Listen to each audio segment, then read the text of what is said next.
자, 우리 지난번에 우리가 이게 독점에 대한 문제를 사실 굉장히 중요하게 이야기를 했는데요.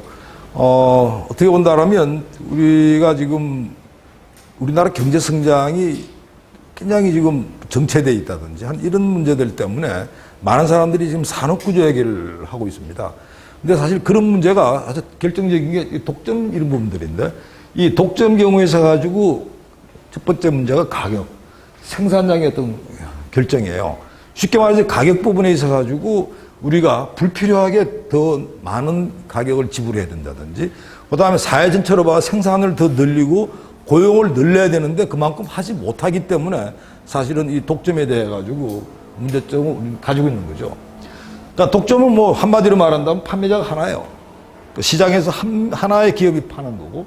근데 이 이유는 뭐냐면 자연 독점이라고 하는 거는 자연자원 독점이 아니라는 거죠. 기술상 자연스럽게 독점이 형성되는 거고. 그 다음 더 심각한 문제는 정부의 보호 때문에 생기는 겁니다. 예를 들어 정부가 예를 들어 가지고 허가를 한다든지 그 다음에 정부가 예를 들어 직접 기업을 만든다든지 예를 들어 가지고 우리나라에서 가지고 굉장히 이 산업에 대한 규제가 많은 부분들은 규제는 거꾸로 말한다면 허가를 받아가지고 일을 하는 거죠. 그 다음에 예를 들어 우리나라에 이제 공기업들이 굉장히 많습니다.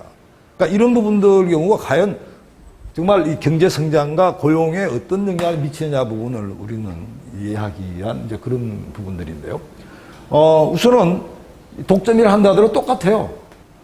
물건 하나 만들 때 들어가는 추가적인 비용과 추가적인 수입이 같아야지 이윤극대화 되고 생산이 여기서 결정이 되는 겁니다. 그 다음 가격 부분에 있어 가지고는 기본적으로 기업이 하나이기 때문에 가격을 예를 들어 가지고 어떻게 결정하느냐. 소비자들이 얼마만큼 내 물건을 살 거야? 소비자들의 어떤 의사, 그러니까 소비할 의사를 보고 가격을 결정하는 겁니다. 문제는 가격이 올라가 버리게 되면 소비자들이 덜 사. 그러니까 기본적으로 이 독점 기업 입장에서는 가격 올리면 소비자들이 적게 사기 때문에 그걸 맞춰가지고 가격을 결정한다는 거죠. 그래서 실제로 그러면 이런 독점의 어떤 어드밴티지, 이 부분은 전부 다 흑자냐? 그건 아니라는 거예요. 왜? 독점 기업이라는 게 다 항상 이렇게 생산 기술이 좋다든지 효율성을 살린다 그러지 못하는 거죠. 사실은 우리가 이 공산주의 국가나 사회주의 국가에서 굉장히 독점 기업들로 쫙 깔려 있지만 대부분 다 적자고 사실상 아무런 경쟁력이 없는 회사들 이유가 바로 이런 데 연유가 되는 겁니다. 아마 이 문제 관련돼 가지고 사실은 미국 경우에서 가지고 눈여겨봐야 될 부분들이 그러니까 미국은 왜 계속 이렇게 지속적으로 성장을 하고 반면에 처음엔 유럽이 미국보다 훨씬 잘 살았겠죠. 근데 미국이 역전을 해가지고 기본적으로 오늘날 미국이 계속 성장을 지속하는 가장 중요한 부분이 뭐냐면 독점을 금지하는 법이죠. 반독점법입니다. 우리나라에도 이제 공정거래법 그래가지고 돼 있는데 사실은 우리나라에도 공정거래법보다 미국의 반독점법은 어마어마하게 이제 강화가 돼 있어요. 그러니까 아마 여러분들이 지금 마이크로소프트 많이 알 텐데 그 마이크로소프트가 독점으로 이렇게 판정이 나고 그거를 분할하게 정부가 명령을 내리면서 그 이후에 이런 말 들어가지고 IT 관련 회사들이 부지기로 이렇게 등장하기 시작합니다. 기본적으로 독점이라고 하는 그늘 밑에서 정말 이 혁신 기업들이 못 자라던 게 싹 사라진다든지 그러니까 이런 부분들이 미국의 이 경제 성장 역사에서 대목 있는 거죠. 일단 통신 부분에 있어가지고 과거에 벨이라는 회사가 있었고, 그 다음에 석유에 있어가지고 스탠다드 오일이라는 이런 회사들의 독점을 없애게 했더니 계속 미국의 어떻게 보면 혁신이 막 일어나는 이런 부분들이 사실은 이 독점에 있어가지고 폐를 전형적으로 보여주는 거고, 반면에 우리나라 경우에 있어가지고 계속 뭔가 정부가 허가를 하고 하는 이런 쪽으로 가고 있는 거죠. 정부가 규제를 완화한다 그러지만 규제 완화가 별로 실제로 이루어지는 건 없고, 오히려 정부가 모든 거에 대해 가지고 너는 돼, 너는 안 돼. 이런 부분들, 정부의 보호 때문에 자꾸 침체가 되는 이런 부분들입니다.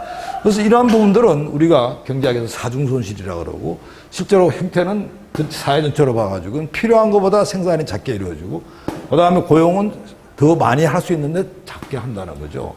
그래서 이 그림으로 이제 우리가 이제 확인할 수 있을 거예요. 수요 곡선이 있으면 그 다음에 이게 한계 수익 곡선이 반드시 밑에 존재하겠죠. P보다 MR이 작으니까.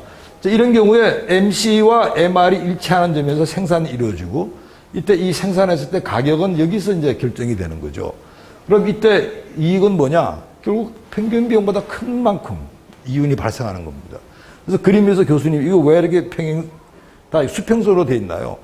이때 이 독점 기업은 어마어마한 대기업일 겁니다. 그래서 이미 규모의 경제를 달성해가지고 사실상 물건 하나 더 만든다 그래가지고 들어가는 추가적인 비용, 한 개의 비용은 똑같다고 보는 거죠. 그렇기 때문에 우리가 수평선을 그린 거고요. 그 다음 이 두 가지 그림을 이제 비교한 거는 뭐냐 한다면 이런 경우는 뭐냐면 완전 경쟁사가 아니에요. 보다시피 MC와 한계 비용과 평균 비용이 다 일치하는 이런 선상이고 이런 경우 이만큼의 소비자 잉여가 발생하는데 반면에 이 독점 경우에 있어 가지고는 기본적으로 수요 곡선이 이렇게 되면 한계 수익 곡선은 내려가는 겁니다. 독점 때문에. 그럼 이 한계 비용은 똑같다고 쳤을 때 생산은 여기서 일어나는 거죠. 그래서 이만큼의 생산을 과소 생산을 한다는 거고 과소 생산한다는 거는 그만큼 고용을 적게 한다는 의미가 되는 거지. 그래서 이때 이 소비자의 잉여도가 이만큼인데 이만큼의 독점 기업이 차지하는 거고 그다음 이 부분은 사회적 손실을 끼치는 거예요. 그러니까 소비자 잉여는 이만큼 줄어드는 겁니다.